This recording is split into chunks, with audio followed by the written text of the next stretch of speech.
Hello everyone, I am author Kevin L. Antoine and I'm participating in the Trilogy Christian Publishing Group Challenge. This is day number 20 and I'm here to share another testimony from my book, Memoir, My Testimonies. And today I want to share the testimony about the time the Lord sent me on assignment. The year was 2002. I was living in Arizona and was near the end of my first 40-day fast. One of my cousins called and mentioned that another cousin of ours who had just recently been released from jail was terminally ill. After that phone call and hearing that unpleasant news, something supernatural happened to me. Keep in mind, I was near the end of my first 40-day fast. Immediately, I began to feel sick, but I was not physically sick. Something strange was happening. So I laid down on the couch.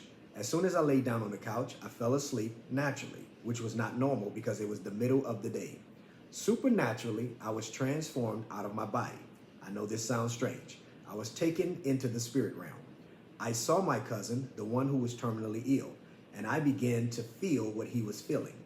And I felt that his body was being destroyed and his life was being taken from him.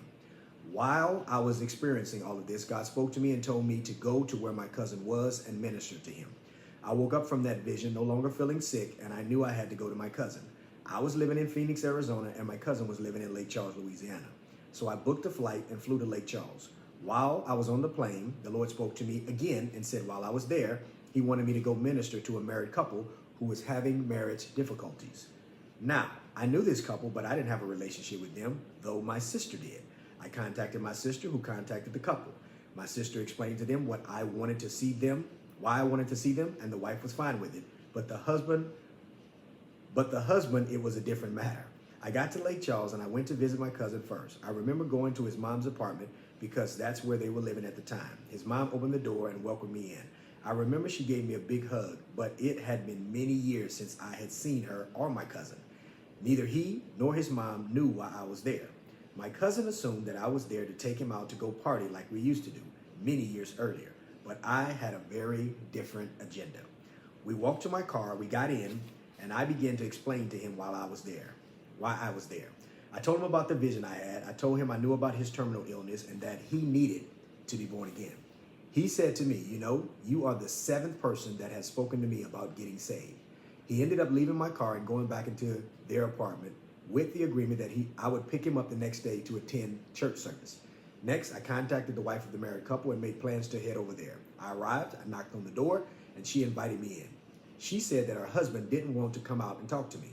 My first thought was, maybe I missed God on this particular part of the assignment. So I said, well, if your husband doesn't want to talk to me, it does me no good to speak to you alone. God sent me here to speak with both of you about your marriage. So if he doesn't want to come out and talk, then I will simply shake the dust off my feet and leave. She asked me to wait and went to him, and I could sort of hear an elevated female voice, and then he came out and we went into their kitchen. We all sat down at the table and I began to explain to the husband why I was there. To my surprise, the husband said he had been praying to God and asking him to send somebody to come and help with their marriage. This was a classic case of a man praying and asking God for something and God answering the prayer, but the solution being rejected because it did not show up in the way that he wanted. It didn't look like what he thought it would look like. I was not what he was expecting, probably because he knew me, or better said, he knew of me. This particular couple was having some of the same problems that many married couples have. They simply just did not know how to communicate with one another. They did not know how to listen to one another with the purpose of understanding, but rather they were only waiting for the other to finish so that they could talk.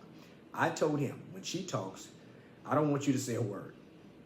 I don't want you to think about what you want to say, but after she's done, then I want you to paraphrase what she said.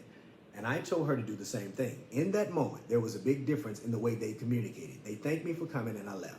Unfortunately, my cousin did pass away and the husband in the story also passed away, and I'm not certain if they were saved before they died. Thank you, God, for using me for this assignment. Yes. This story is being shared with you. Yes, this is a true story and this really happened, but I want you to understand that you as a Christian are a yielded vessel. You got to be willing to do things that God calls you to do. And sometimes the results don't turn out the way you think they're going to turn out. God is simply wanting to know if you will be obedient. He wants to know if you can be trusted. He wants to know if you have faith in what he is telling you to do. So be faithful, be obedient, and do what God tells you to do. Okay, that's all that I have. I will be back here tomorrow to share another testimony from my book, Memoir, My Testimonies. Have a blessed day.